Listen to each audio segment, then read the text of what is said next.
But in 2015, I want to share a quote that a minister, he's passed away now.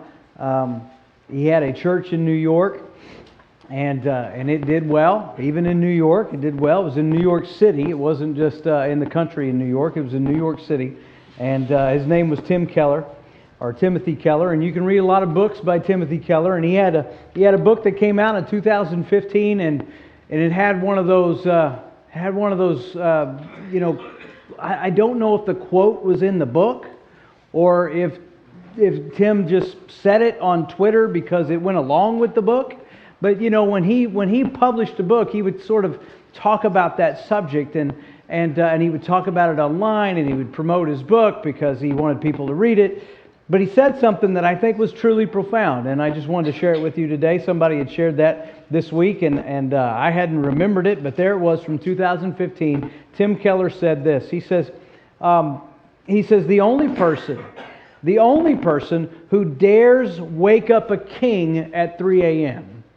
We're not so used to kings, We're not. We're used to presidents, and we're used to senators and representatives. We're not so used to kings.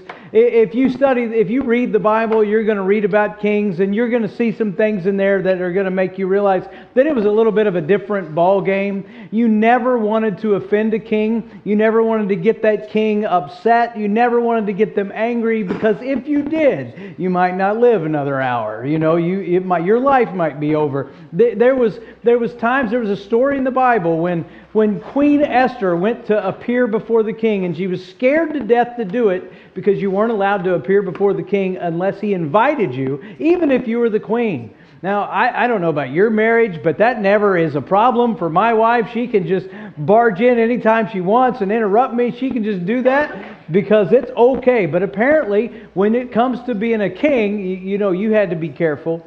If you irritated them, they could have you killed. They could have you sent away. And so when Timothy Keller says this, he's thinking in terms especially of what it was like in Bible times. He says the only person who dares wake up a king at 3 a.m. for a glass of water is a child. That's true, That's true. The child can do that. The child can interrupt. The child can do that because that child is loved. That child is a child, and we do things for our kids. We get out of bed for them. We go and help them when it's inconvenient. We do all those kinds of things. And he said the only person who dares wake up a king at 3 a.m. for a glass of water is a child. And then he says, we have that kind of access when it comes to God, when it comes to Jesus. We have the same kind of access that a little child would with an earthly king. We have the same kind of access with God. We can pray to God at 3 a.m. We can go to God with everything. We have access to the God who created the heavens and the earth, who created everything. We have access to Jesus, quite possibly the most famous person. We have access to Him. We don't have to go through any secretaries. We can just talk to Him. We don't have to go through a publicist. We can just talk to God. We can talk to Jesus. Now, Timothy gets this not because the Bible says it. He wasn't quoting the Bible. He got that idea because the Bible shows us this. It implies this.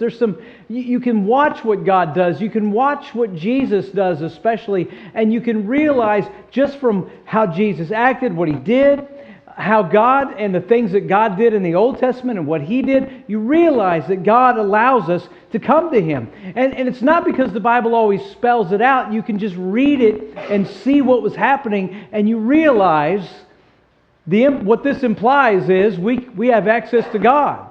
We can go to Him. And when you read the Bible, there's two things to think about. And one of those things is, what did the Bible just say? And the other thing to think about is this: why did God want me to see it? Why did God want me to read this? God, what is it about this story? What is it about this passage in the Bible that you want me to know? And that is sometimes where you get some of your biggest insights, where you realize, after you're watching Jesus or you're reading about Jesus, you realize things like this, that God has given you access to Him. It's a big picture way to look at things, and we've been looking at the big picture of things.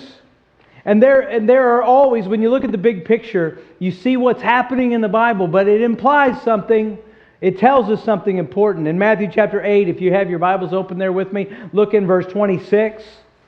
Jesus is on the sea. He's on a boat with his disciples. The storm was really bad. They got caught in one of those storms on the Sea of Galilee that just come up all of a sudden, and they can be really dangerous because they can be really violent storms. And it's not the ocean, but it's a big enough lake that we can call it a sea. And you get out there on the Great Lakes, and you can get out in there, and you can't see land anywhere. They're huge. Sea of Galilee was big enough that it was extremely dangerous to get caught in a storm. They were caught in a storm. It looked like that life was over. They were terrified. And Jesus gets up in the boat and He rebukes the storm. It's a great miracle. So you read that and you think, what's the Bible just say? The Bible just said Jesus rebuked a storm. And then He says to him this. He says, why are you afraid, you of little faith? And He got up and He rebuked the winds and the sea, and there was great calm. And the men were amazed, it says in the next verse. And they asked, what kind of man is this? Even the winds and the sea obey Him. Now that seems kind of weird, I've always thought, because they were already following Jesus. They probably already saw a miracle or two.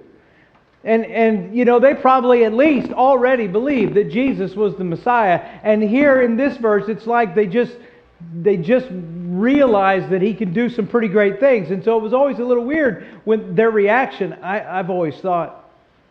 But right there is a pretty important verse when you think about the implications of it.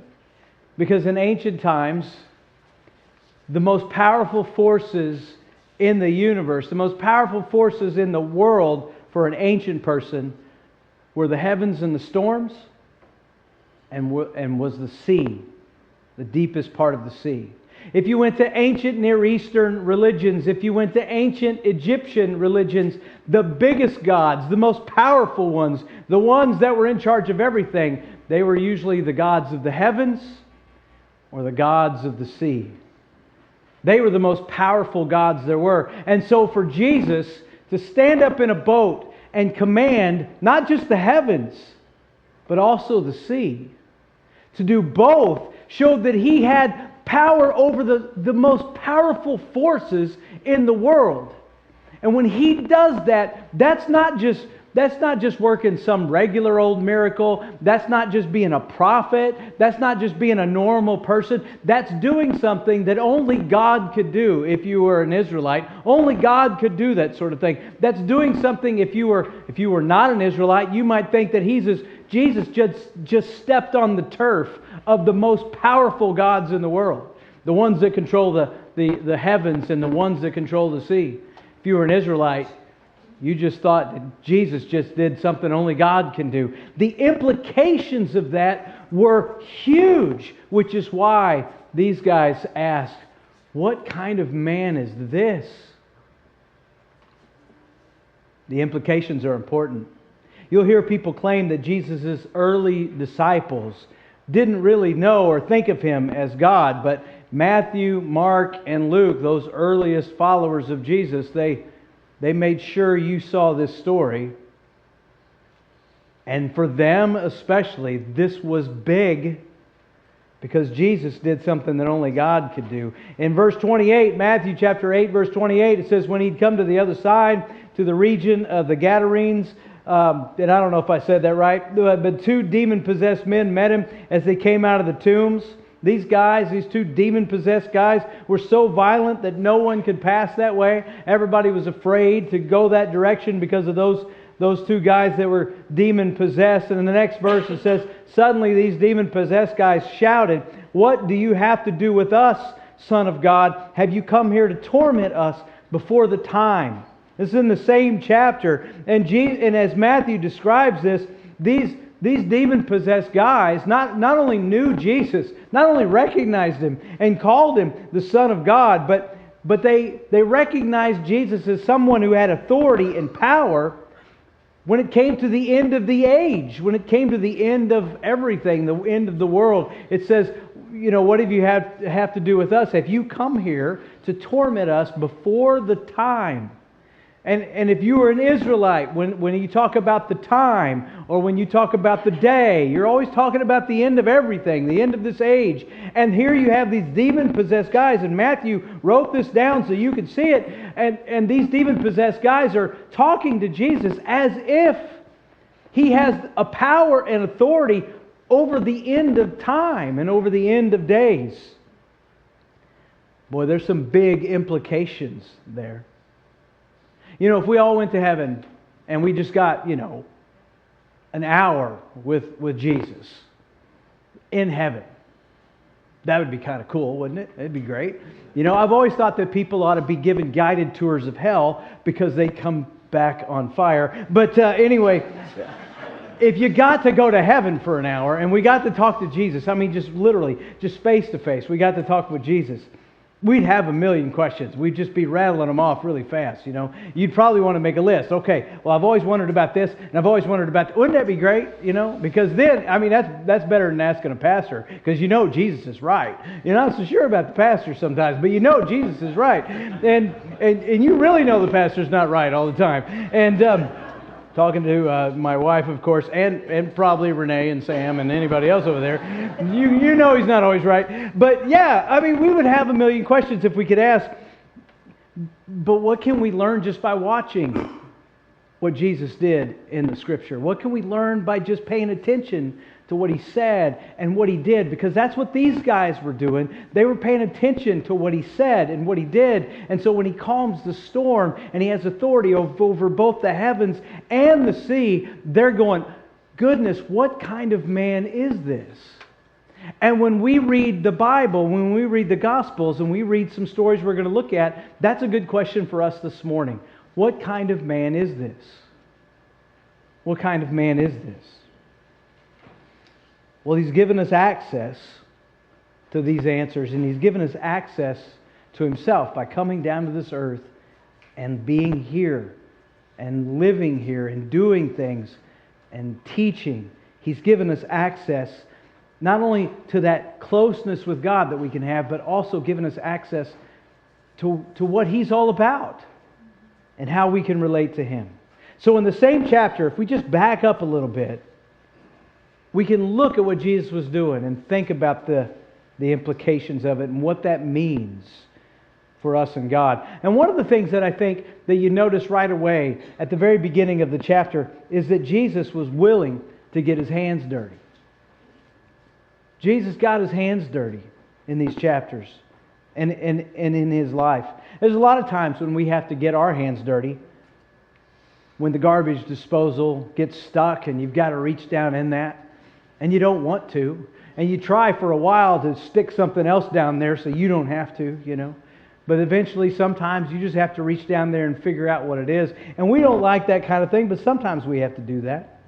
Nowadays, in the city, if you take the dog out, you got to clean up after them. I grew up in the country, and we just let them out, and they just go do their business outside, and we didn't have to worry about it. But here in the city, you got to carry around that little plastic baggie and clean up after those guys here in the city, especially around an apartment complex. And I don't like that kind of stuff. I grew up in the country, and I got my first big job on a pig farm, and I've done some really gross stuff, let me tell you, and came home not smelling so great quite a few times when I was working at the pig farm. And I still don't like even though I grew up in the country, I don't like putting my hand in the garbage disposal. I don't like doing that. Sometimes you have to, but I hate it. But when something or someone you love is in trouble, you dive right in. You just don't care, especially if it's an emergency. My oldest son, Derek, was about 6 years old, and he was climbing around on the pews in church because, when your dad's working as a youth minister and you're going to church all the time, and the kids are always with you.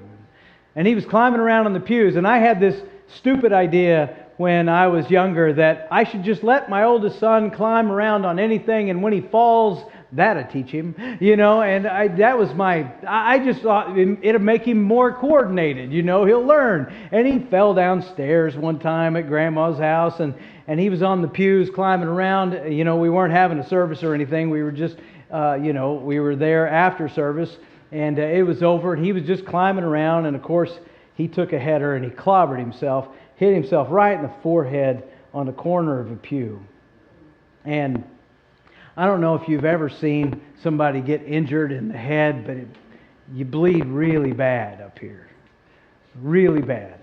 And when I looked at him, he was bleeding, and it was just really coming out. And it was terrifying.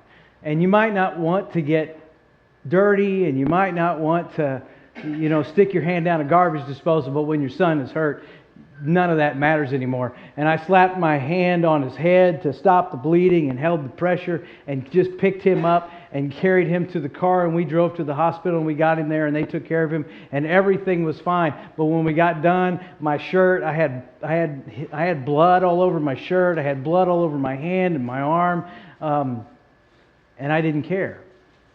Not one bit, because I loved him enough that I didn't care to get my hands dirty. I just wanted to help him. And let me tell you, when you watch Jesus, He gets His hands dirty because He doesn't care about the dirt. He doesn't care about the grime. He doesn't care about anything gross. He came down into our world and into our mess, and it tells you just how much He loves you. That He was willing to do that. And He did it over and over again. Look there with me, if you would, in Matthew chapter 8, verse 1. He came down from a mountain, and there were large crowds that followed Him. That's kind of important to note, because so He's got a lot of people around Him. And in the next verse it says, a man with leprosy came to Him and bowed down before Him and said, Lord, if you're willing, you can make me clean. And already this is kind of crazy, because somebody with leprosy was supposed to stay away from everyone else so that it wouldn't spread. They were unclean in Israel. They were considered unclean, and so they were supposed to keep their distance. And anyone who saw this man with leprosy, if they realized he had leprosy, they wouldn't want to touch him. They wouldn't want to touch him. It would be not only, contagious, but maybe gross. Just who wants to be near that? And so people would have just recoiled from him. And here he is walking through these crowds that are following Jesus, because he's trying to reach Jesus, and Jesus gives him access. But notice what Jesus does. Jesus reached out with His hand and touched him. You're not supposed to do that. If you touch someone who is unclean, now you're unclean. Now you're not supposed to be around anybody for a week. You go outside the camp for 7 days. You're unclean. But here Jesus reaches out with His hand, and He does something that nobody else would have done. He touches him on purpose. He says, I am willing, be cleansed. And immediately his leprosy was cleansed. Jesus is willing to get His hands dirty because He loves you. Jesus was willing to get His hands dirty because He was going to heal that guy. He was going to reach out and touch him. He went into our mess. And I just want you to know this morning, when you read about Jesus, you see Him do this kind of thing all the time. And you see Him right there, even when He's on the cross. He's in between two guys that have made a mess of their life, two criminals. He came down into our mess. And I just want you to know that when you need to get clean, Jesus is where you go. When you need to get clean, when your life is a mess, when it is in the worst shape that it could possibly be in, and especially when you're wondering if it's even worth continuing because your life has become such a mess. When your life is in that shape, Jesus is where you go. Because He doesn't mind the dirt. He doesn't mind the mess. And that's true not only when you've gone the wrong way and you need to get saved. It's not just true then. It's also true when you've been that Christian, but you've fallen into a mess again. It's also true when you've already become a believer, you've already been baptized, but you fall into a mess again. It's still true. Let me show you. There's this letter in the book of Revelation, and we covered it last Wednesday as we were going through the letters of Revelation. There's this one church which was really not very good. And this one church is called Laodicea. And here's how Jesus described them. He says, for you say, I am rich and have become wealthy and need nothing, and you don't realize that you are wretched, pitiful, poor, blind, and naked. That's not a really good prognosis for a church. But that's where these guys were. And we're not talking about people that needed to get saved. We're talking about a church. And Jesus says to them, I advise you to buy from me gold refined in the fire so that you may be rich, white clothes so that you may be dressed and your shameful nakedness not be exposed, and ointment to spread on your eyes so that you may see. And He's speaking figuratively. He's talking about, I need you to come to me and buy gold and buy white clothes.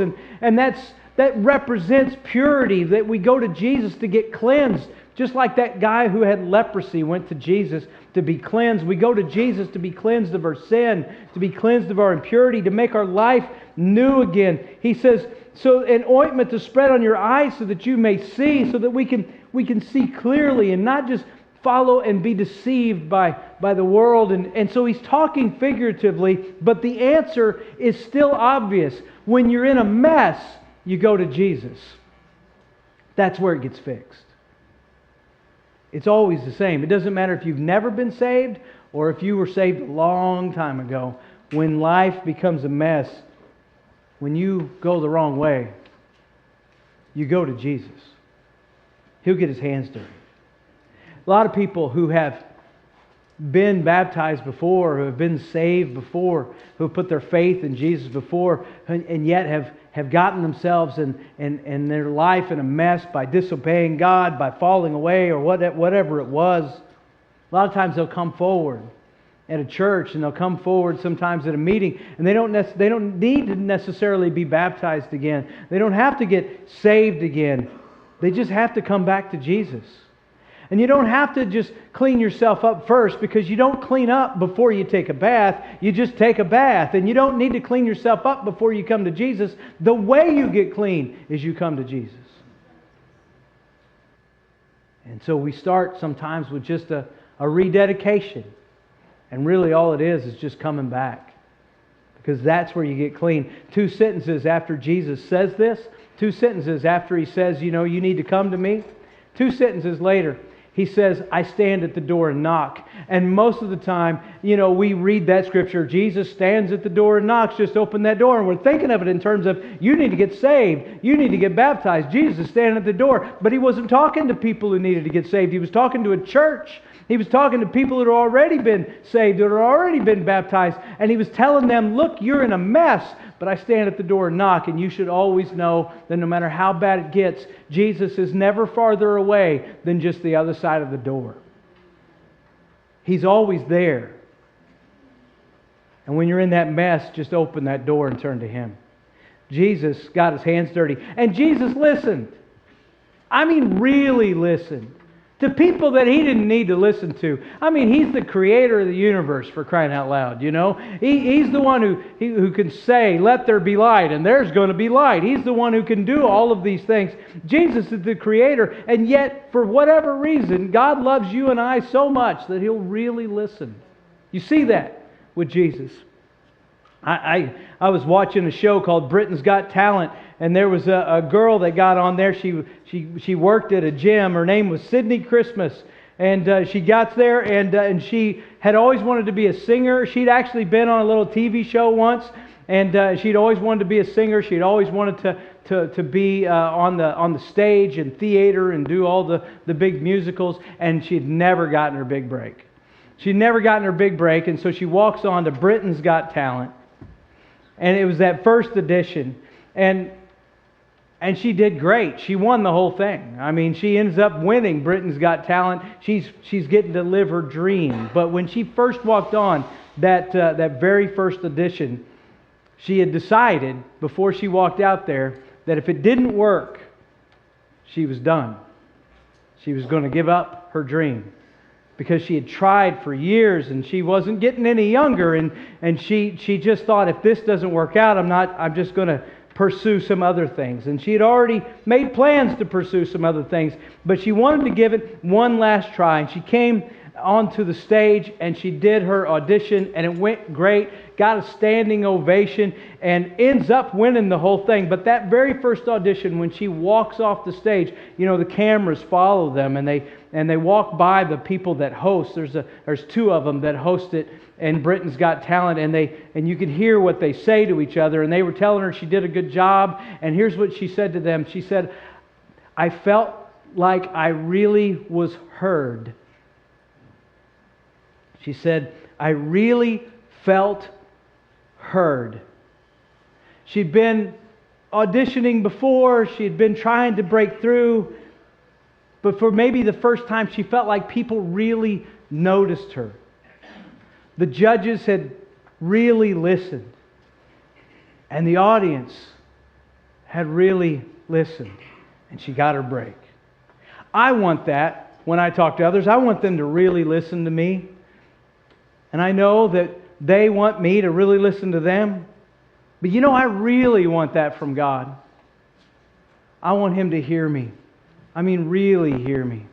To know what's in my heart. To know how desperate I feel sometimes. I want God to hear what I'm asking and what I'm saying. And sometimes we wonder about that. And we wonder if God cares and if God's listening. But here's Jesus in Matthew chapter 8. He enters a town called Capernaum, and a soldier comes up to him, a centurion, and he's pleading with him. Verse 5, it says he's pleading with him. I mean, this is just desperation talking to Jesus.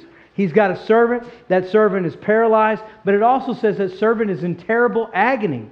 And when somebody you care about is in terrible agony, how desperate you feel sometimes? And when somebody's in terrible agony, sometimes we just wish that the Lord would take them home so they don't have to feel that anymore, because it's really difficult on us. So you can kind of get a sense for how this soldier felt when he goes to Jesus, because he's got someone who's dear to him, a servant who's paralyzed and in terrible agony, and he's pleading with Jesus. And Jesus listened. I mean, really listened. In the Bible, Jesus says, "Am I to come and heal him?"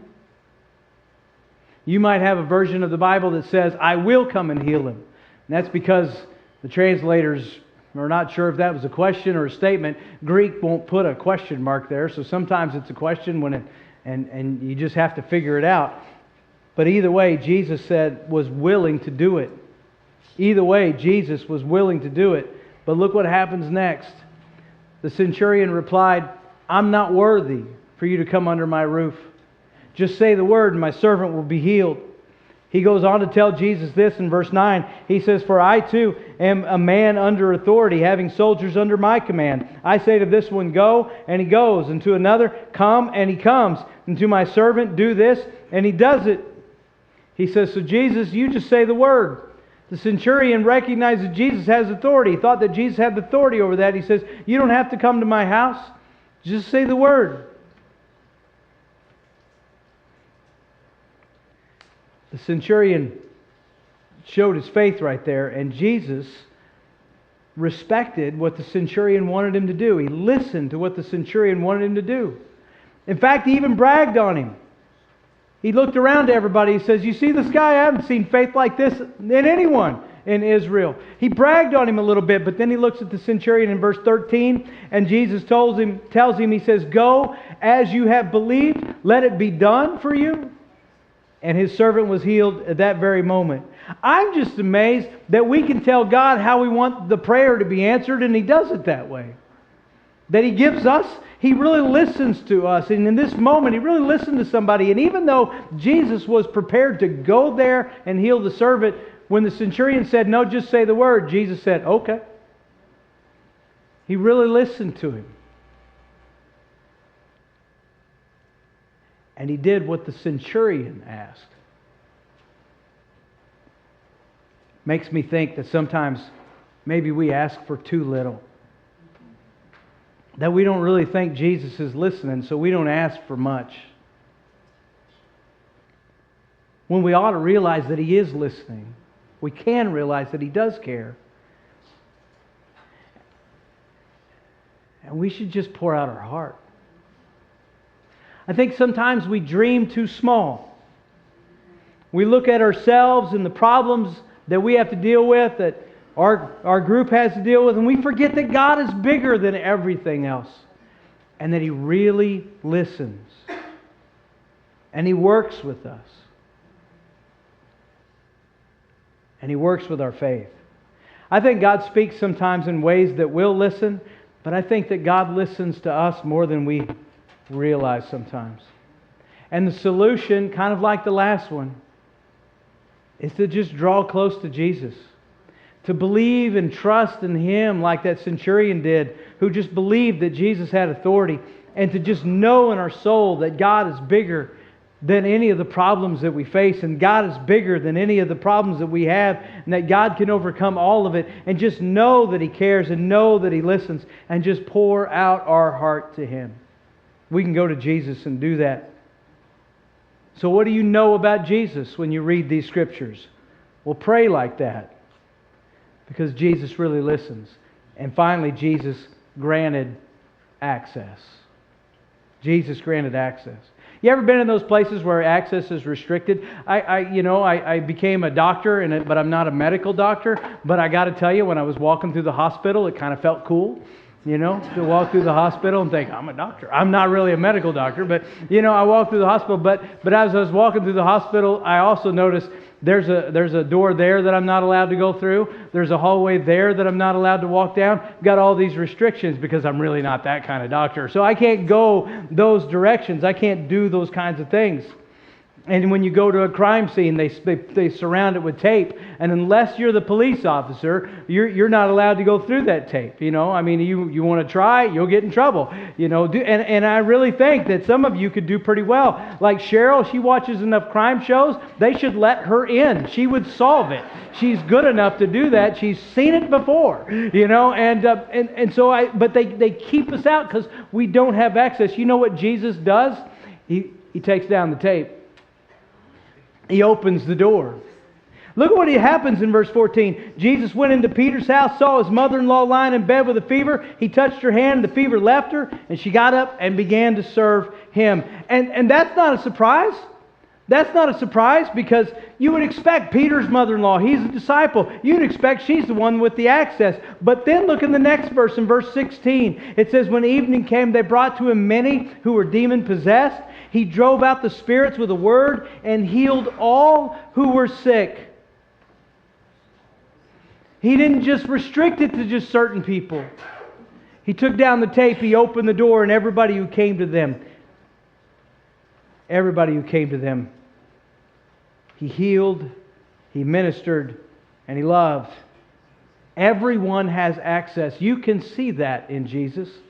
A minister by the name of Dave Bycroft, who's a friend of mine, who was at Tyro before I was, and God did amazing things through him. Tyro, a town of 200 people, and Tyro in the heyday when Dave was there was at 1,100 on Sunday morning.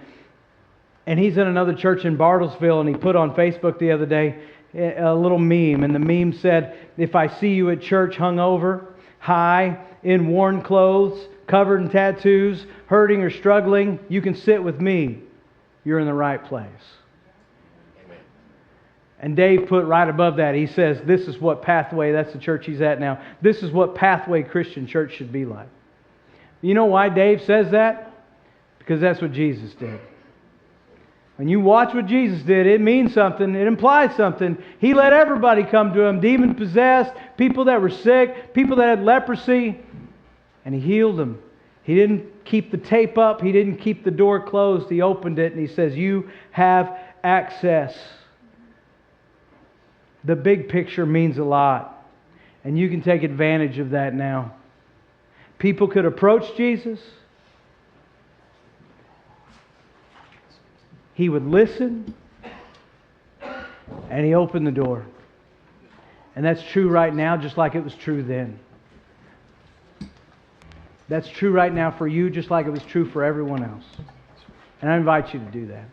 Today, as we stand and sing this last song, if you've never come to Jesus, that door is wide open. Today, you can put your faith in Him. You can be baptized into Christ. That door is wide open. But if you've been a Christian a long time, let me tell you, even no matter how your life is, no matter what it's been like over the past couple of weeks, Jesus says, I stand at the door and knock. He's never going to be any farther away than that. And so right now as we sing this song, if you're someone who has been a Christian a long time, right now is the time to open that door and get back with Jesus. If you have never been with Christ, now's the time to come to Him and be baptized into Christ and have that closeness, because He grants access to everyone.